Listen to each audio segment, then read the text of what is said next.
I'll try to make this as succinct as possible, but it's a little difficult to describe. For context, I am an 18-year-old female attending college in a not-so-safe city, New Haven CT. From what I hear, at one point, New Haven had one of the highest murder rates in the States. Honestly, other than my above-average height, I look rather weak, 5'9½", weighing 115 pounds. So to compensate, I try to look really tough and mean when I'm alone, or if I feel intimidated. But I swear, I'm not like that in real life. It's kind of like carrying around pepper spray or a mace gun in some ways. And trust me, off of campus, New Haven is unnerving. Anyways, it's not like I'm antisocial or anything, but I didn't want any serious friendships or a party lifestyle. And I definitely wasn't looking for a new adventure, or whatever normal college attendees did. I guess getting a social butterfly roommate wasn't ideal. But Baddison was down to earth and likeable. The type of person you'd probably be envious of in high school.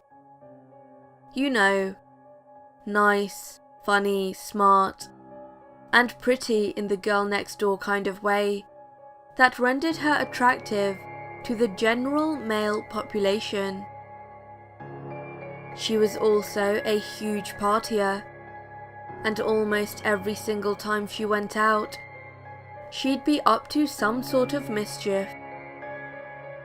I won't get into it much, but the one time she did convince me to attend a college party with her, she ended up sneaking drugs into her batch of brownies and ruining school property with her lipstick or something.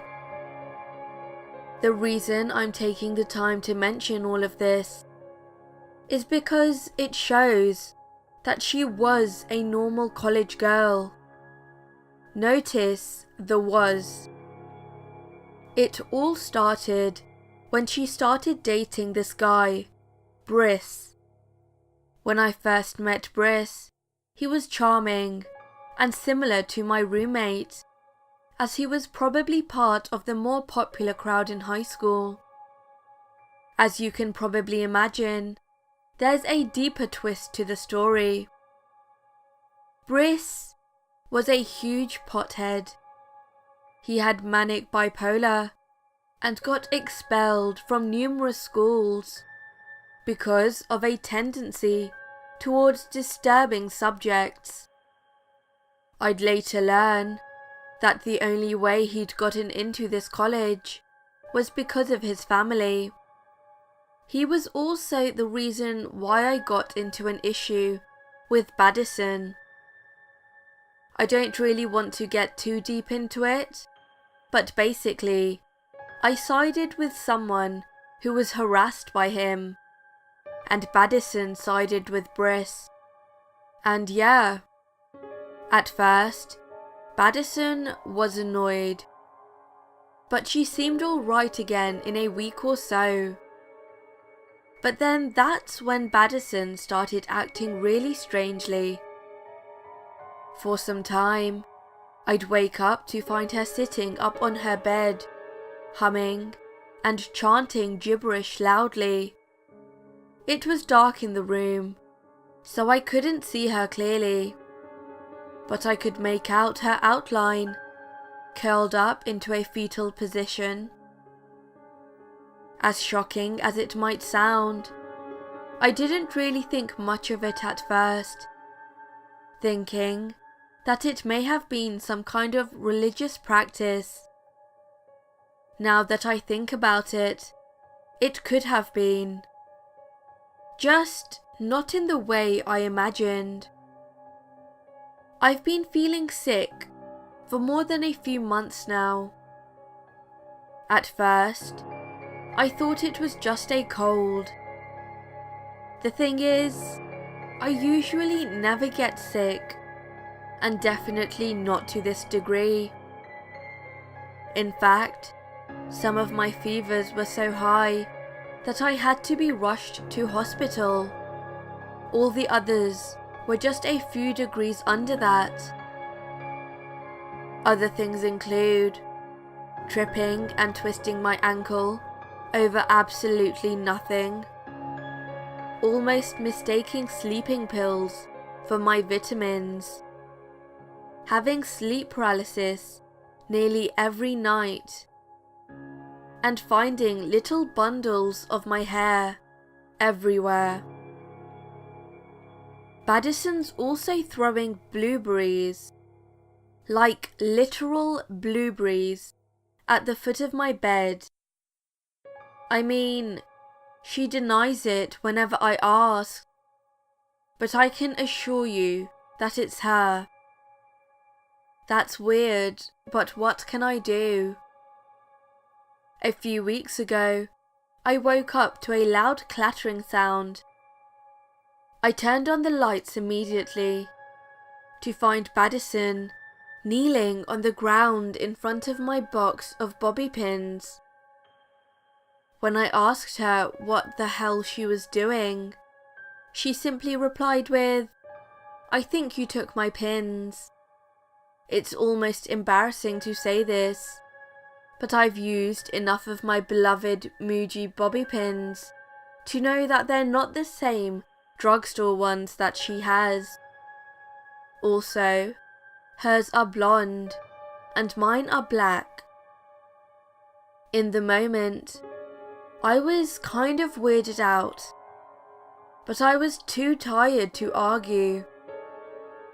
So I just decided to let it go. I started typing a draft of this as a little record during the school year, and I guess I forgot to actually submit it.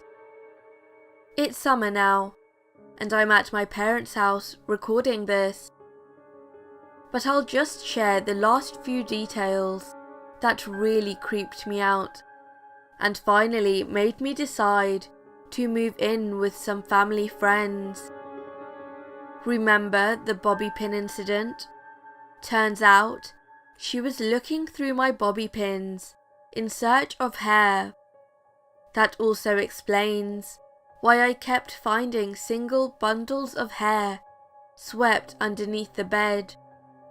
And I'm almost 100% sure that it's my hair.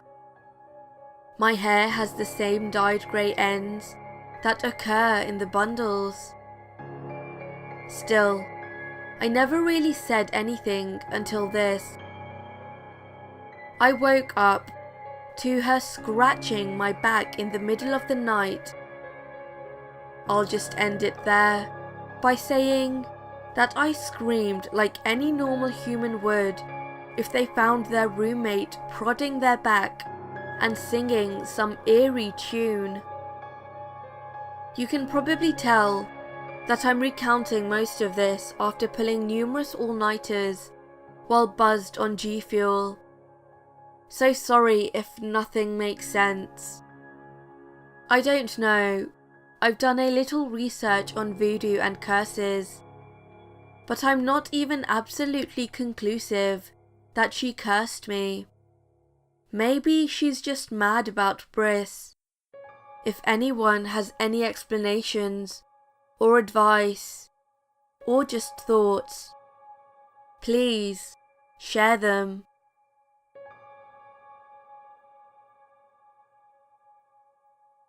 Hello everyone, SinisterShaf here. I hope you enjoyed day 3 of ShafTober. Today's story was My Roommate Might Have Cursed Me, or Maybe She's Just Insane, by KRealZ. Thank you for letting me narrate your story. If you enjoyed this video, then please remember to like and subscribe if you have not done so already. You can now also follow me on Facebook and Twitter at SinisterShaf. Also, if you can, share this video with your friends. Thank you for watching, and as always, stay sinister.